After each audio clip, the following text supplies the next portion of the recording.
Woza nendlebe ngize nendaba. Allegedly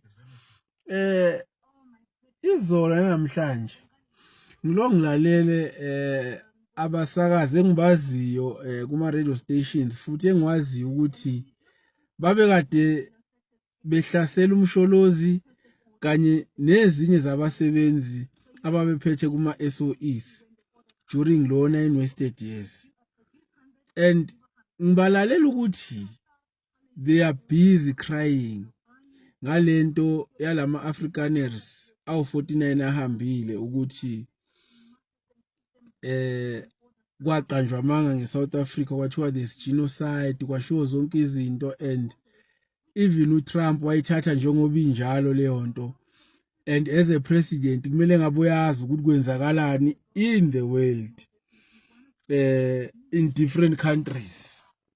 So ngiyazibuza ke mina ukuthi why so much outcry, because during the 9 wasted years labantu laba babehlasele bengadlali, behlasele ini Brian Molefe, Matsela Koko, Gama, all these people who were working kuma SOEs bepusha iagenda yokuthi bafuna ukulwisana nalento ama evergreen contracts, bafuna ukulwisana nenkohlakalo eyayingaphakathi kuma SOEs ukuthi kudla abelungu phela, abantu abamnyama abafakwa, abelungu phela abadlayo, and abantu abamnyama they are always sidelined. They fought that. That's why today we were told ukuthi those are corrupt. Even Ubaba Zuma is corrupt. Ngokuthi why he fought. They fought even though why ngekho out there ebonisa ukuthi we are fighting here, or bebonisa ukuthi we are fighting there. But babezama ukuthi at least bahlohle abantu abamnyama lapha kuma SOEs. And manje labo bantu labo babehlaselwa yiwa ama journalists lawo engikhuluma ngawo njengamanje, nabasakazi engikhuluma ngabo, bebasho ngayo yonke into, the way be corrupt ngakhona, besho the way bebheda ngakhona. Namhlanje yiba bakhala, angisho ukuthi ngiyamncoma uTrump mina. Angimncoma uTrump, anginandaba naTrump. Because ezinye izinto zidinga ukuthi uma zenze kufunde from zona, not always ukuthi wena uzocomplain, but you learn from izinto ezenzakalayo.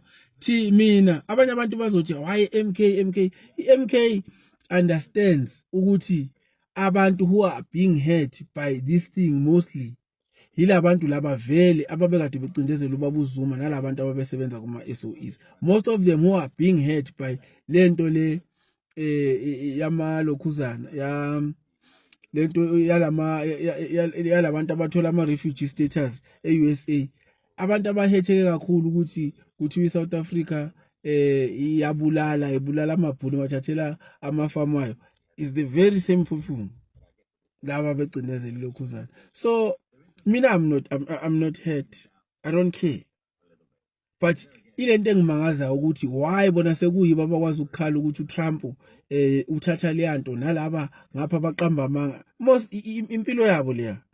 That's what they've been doing to ubaba, that's what they've been doing kubo Brian Molefe Matsela Koko, as I've said. So thina kumele sithini, because there's nothing new there, we've seen it before. So kumele sithini nje, kumele sikhale nathi cannot. Nangu president wabo njengamanje ulokhuzana uTraore uhlangana noPutin, upresident wabo uhlangana noZelensky. Lo uhlangana noPutin, owala ekhaya uhlangana noZelensky. So kumele sikhale sithini, yeah, sikuBRICS in South Africa, wasifaka ubaba uNcomalala kuBRICS, and support iBRICS, vele sihamba neBRICS. Laba bakhalela indaba zabantu ukuthi hey why besiqambela amanga bethi there's genocide in South Africa, hey their farms are being taken away or confiscated.